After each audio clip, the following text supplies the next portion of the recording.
Hello, our friends, Evolutionary Energy Arts family. Hello there, welcome back. So we want to thank our newest family members over at Patreon. Yay, thank you so much, Logan, Aaron, and Brian. Yes, thank you guys so much, guys, gals, everybody, so much for your support over there in these times of demonization. Here we see broken string. For the first time in 10 days, we didn't see an M-class flare from the sun. There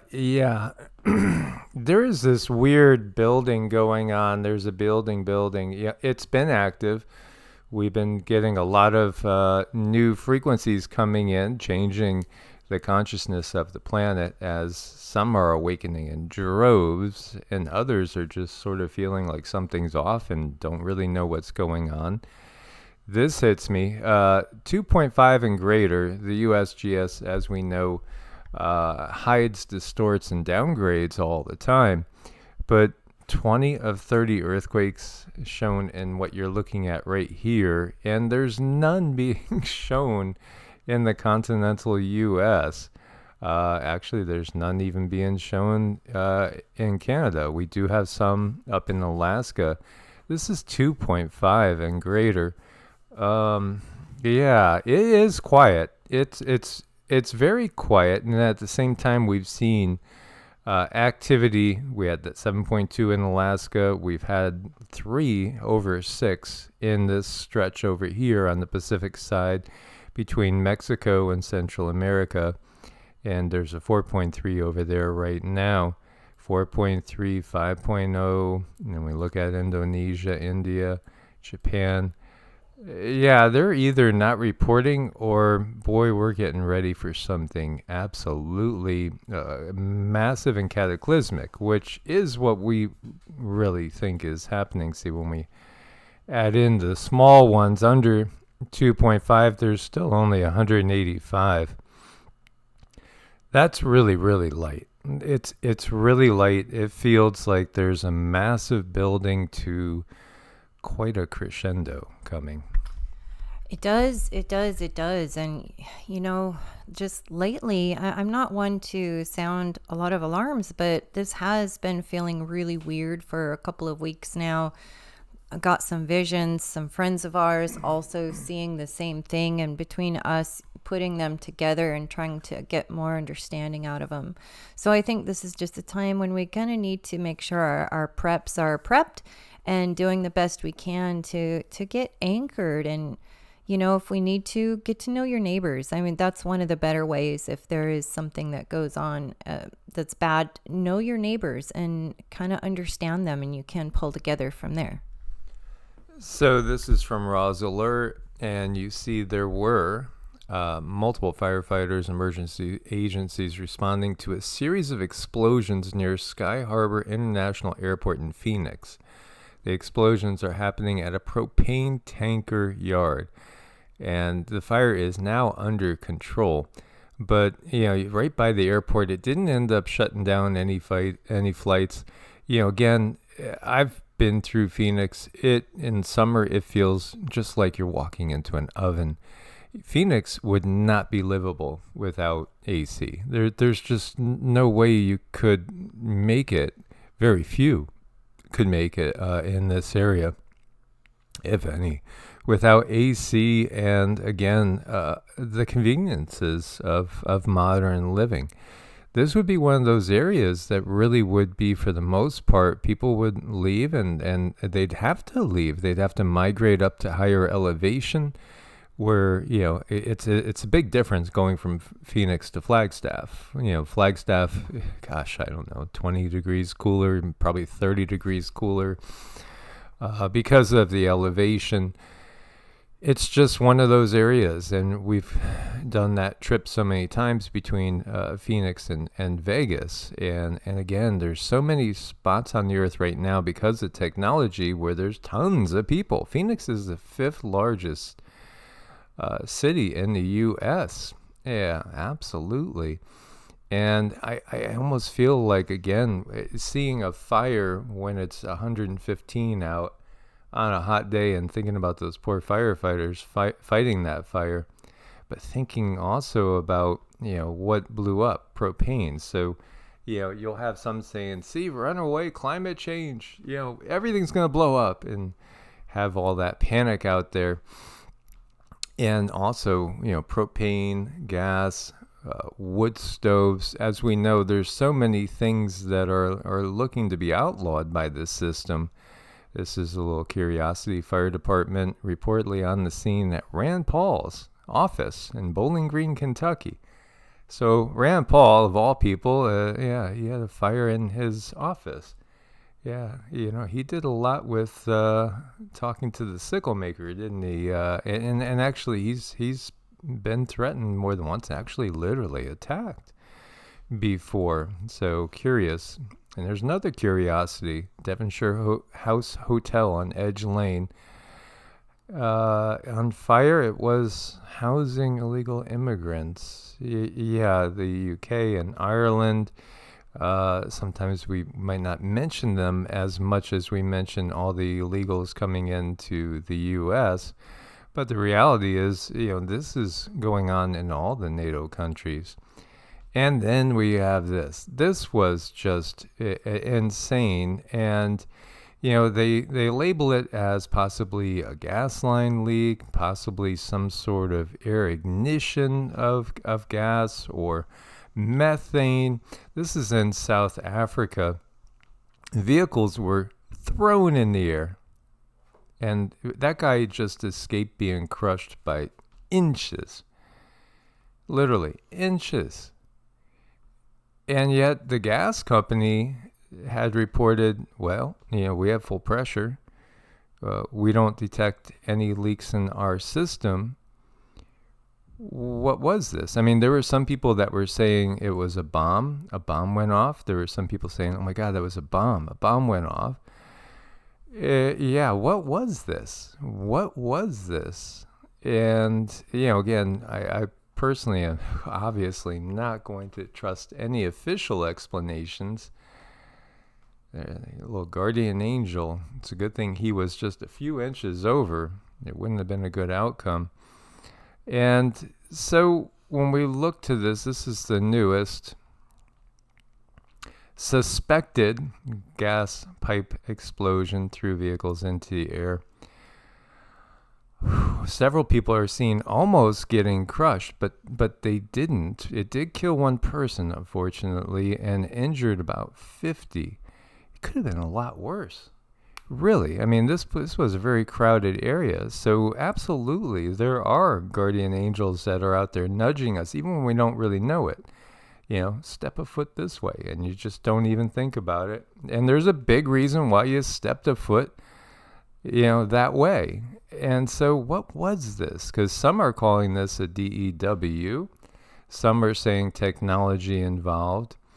Again, I think what we're going to see is we're going to have all sorts of technology that at some point in time, more and more people are going to recognize is being used, has been used, and we've put it off as acts of God. Acts of God, something quite different than that. And as I'm looking at this, one thing I really should get better at is writing down my visions, because a little while ago, both Mike and he had a vision of a dragon in the earth.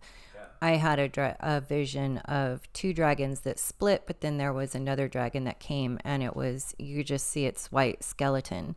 So in many ways, visions they're funny things, because it's a vision that comes to you in a perception that you can understand, but many times you don't fully see it until later. And I think they are tied to this, that there is something in the earth that's going on that's somewhat natural, but building. And the earth, she can't really hold back any longer because of this force, and it's showing itself now. And, of course, also the control system understands all this, and so they know exactly where to trigger.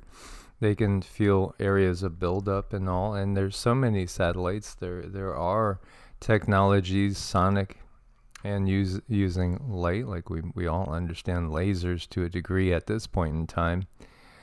Interesting little statement. The whole world sees that supposedly invulnerable Western equipment is on fire. Talking about the fact that the Ukrainian counter offensive has amounted to nothing, according to this side. And meanwhile, it is building. Everything is building. It's, again, being telegraphed if we look closely. So some American weapons shipped to Ukraine for the war have been stolen. We don't know where they are. Some ended up in the hands of rioters in France. And sure. Again, this is an opportunity not just for the military-industrial complex to make insane amounts of money quickly. A little fire sale they got going there, getting rid of all the old stuff because they want to bring in the new tech that's going to blow our minds away. Yeah, no, and then also just we saw immigrants walking down the streets with weaponry that was more advanced than they're used to. They didn't, excuse me, guys, they didn't even know how to operate it. Let's see, what do I do? Pull this, pull that. I mean, this thing looks kind of crazy here. Yeah, they've had no training. They're just being handed and funneled equipment to go cause chaos. Order out of chaos, right? Isn't that somebody's little motto? Kiev threatens to sink civilian ships bound for Russia. This is after Moscow said any ship coming into a Ukrainian port could be considered harboring weapons and be a weapon of war. And so tit for tat. And tit for tat, is exactly how these things expand. Poland considering sending troops to Western Ukraine. Yeah, because they're right on the border with Ukraine, and they've been the whole time saying, and they've been leaking the whole time that, hey, Poland's going to make a land grab. Well, Poland will say, well, we just want to secure our border. And borders are always changing. At one point in time, Lithuania was enormous, bigger than current Poland. And, these borders are arbitrary depending on the time period because there's constant warfare in a dark age. And so, again, if we say, look, wars are rumors of wars, that prophecy applies for 6,000 years pretty much. And yet what's happening is being telegraphed. Putin tells Poland any aggression against Belarus is an attack on Russia. Meanwhile, Wagner went to Belarus, and they are training Belarusians. That was simply a ploy, an opportune ploy, a diversion again. And they're getting ready for the next stage, which will probably happen more heading towards fall, but it still might technically be summer when this kicks off, or sometime in the early fall. But it's getting much closer. So again, for our family members in Poland and the rest of Europe close to the front lines, just be very, very mindful and watch as, this can kick off at any point in time. U.S. sending Marines and more warships to the Middle East over Iranian threats. So it's the obvious slow crawl into that WW3 conflict, which, maybe the whole buildup and everything is going to be as long as the conflict itself. Could be, because again, this is all about just handing the power off to the new power broker or the new police force. Just as the U.S. after World War II became the dominant military power for a while there, yes, the Soviet Union was there as a counterbalance, and then the Soviet Union apparently disintegrated, and now Russia's being reborn with China, the rest of the BRICS nations, which is expanding rapidly. They're just going to be the new power structure. And why is that? Well, again, you have a system in place which the members of the few admire greatly over in China, because you don't speak unless you're spoken to, and you do exactly what the power structure says, or they get locked into their apartments. Yeah, they get nailed into their apartments. And we saw how that went. China snaps up record high volumes of Russian crude at a time when the U.S. has depleted its reserves. This is again rigging the fight. There's no fair fight here. It's never been intended to be a fair fight. It's all about handing off the power. And meanwhile, too, if you guys remember back, China also had over 50% of some of the grain reserves in the world. They were snapping up record amounts. So we still see, oh, China's in trouble. Oh, China's going to have their revolution. They're falling apart. Their inflation. The economy's in tatters. It's all going to fall. Well, globally, the entire system will fall apart. Globally, the entire system will fall apart as people finally wake up and say, wow, we've been idiots. We've been totally supporting the system that's oppressing us. So that's going to happen, yes. All around the world, that's going to happen. But meanwhile, they're still moving full speed ahead on switching the power structure. Meanwhile, Russian and Chinese ships destroy targets during joint drills. Yeah, everything's going to change when China enters the fray. And it won't just be China. It'll be, North Korea. It'll be Iran. It'll be so many other nations. And, even our neighbor to the south, Mexico, will probably be on that side. As we have over 1,000 air reservists threatening to stop serving as Israel's political crisis grows. This is really what we need globally. You need to have the militaries around the world saying, oh no, I think we understand now. We're just pawns here. We're really pawns, and we're just being pitted against each other to maintain the power structure. As more and more people recognize the technologies, they recognize, those funny clouds my neighbor was talking about for years. I thought he was just a loon, but there might be something to that. Yeah, absolutely. Absolutely. Microwave skies, nanu, funny clouds. Yeah, people coughing. A good buddy over in Pennsylvania was out in the smoke, smoke and whatever else is wafting around. And, him and the gentleman he was with developed headaches, sore throats in no time. And as soon as they got into the AC and the air filters, it all went away. Yeah, this has been going on for decades, guys. Decades. Yeah, did you see that? Did you get it? Do you get it now? Yeah, it's all been an illusion. It's all been an illusion. We fell. Many people fell for the ploy. They fell for the trick. But it's okay. We're waking up now. We can make a difference now. I don't know. I'm still hanging on the idea that maybe U.S. is faking to be weak and the other one is faking to be strong. So just hold up hope. And this is so adorable because this is what Sita does when she sees another dog on the TV. She goes running outside to get him. It's sweet. Absolutely. So again, guys, stay as prepared as possible. We look forward to your comments. Let us know what things you want us to cover more, and we will go deeper down those rabbit holes. As always, much love, God bless, and namaste. Namaste.